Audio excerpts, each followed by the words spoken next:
పులిరాజు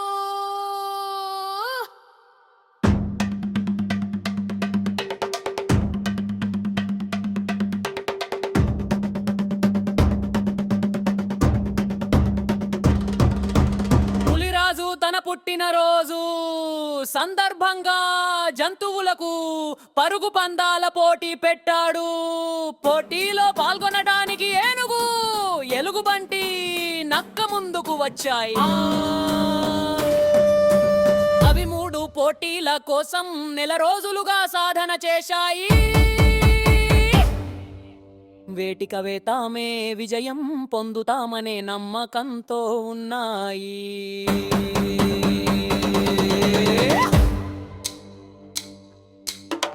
అడవిలో తూర్పున ఉన్న ముసళ్ళ వాగు నుంచి మొదలు పెట్టి పడమరలో ఉన్న పులిగుట్టకు ముందుగా ఎవరు చేరుకుంటే వారు విజయం సాధించినట్లుగా ప్రకటించాడు పులిరాజు.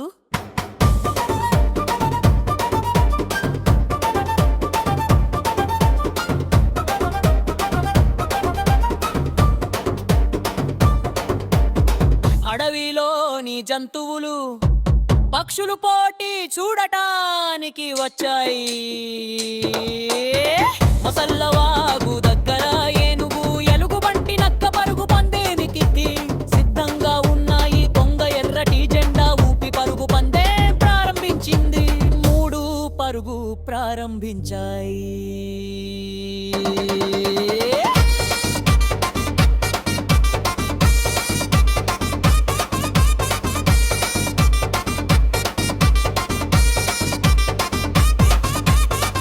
దారి వెంట పక్షులు, జంతువులు పెద్దగా అరుస్తూ మూడింటిని ఉత్సాహపరచాయి. అవి మూడు వేగంగా ఒకదానితో మరొకటి పోటీ పడి పరుగు పెట్టాయి.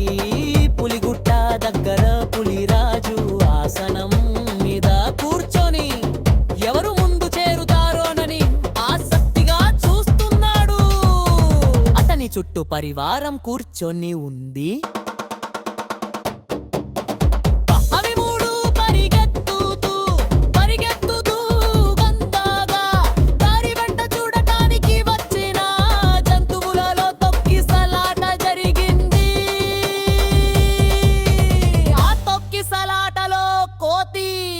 కుందేలు తీవ్రంగా గాయపడ్డాయి.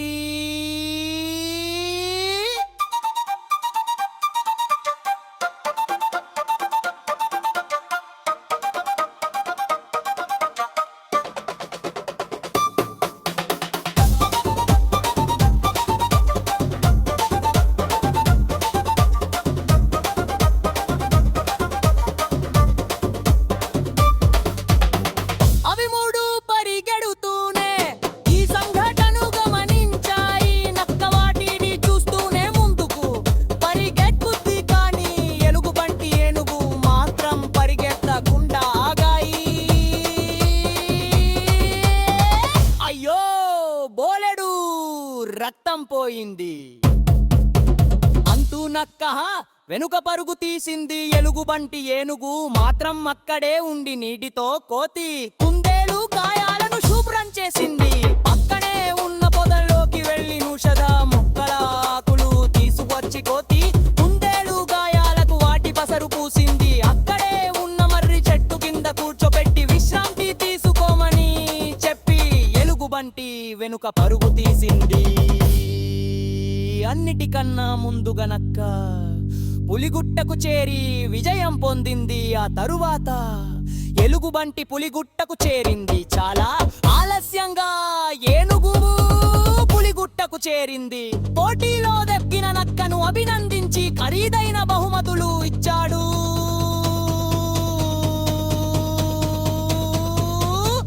రాజు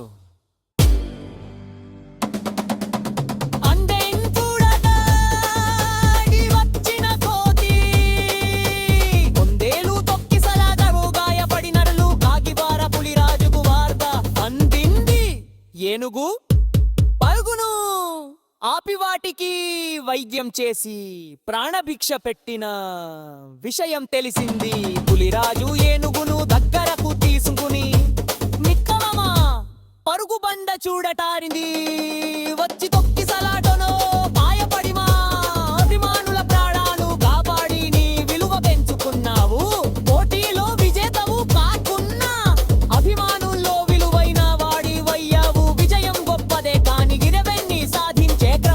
కనీస విలువలు మరచిపోని నీ మంచి స్వభావం మరింత గొప్పది అంటూ హత్తుకున్నాడు పులిరాజు.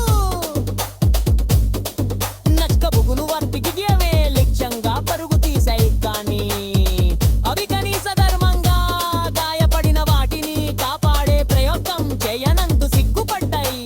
విజయాన్ని తాకాలిక గుర్తింపుని ఎందుకు నన్ను పుంచి గదుదోరి, కానీ కొలువరతూని సొసనవైని గట్టి పొడిని మంచి పర్వం బంతి పోటీ తుందేలుగాయడా ఉంచి బొడుపున్న అరువాట ఏలుగుకు మరికి బ్రంగ ప్రారంభించింది. ఇముడు జాడుకుండాలి.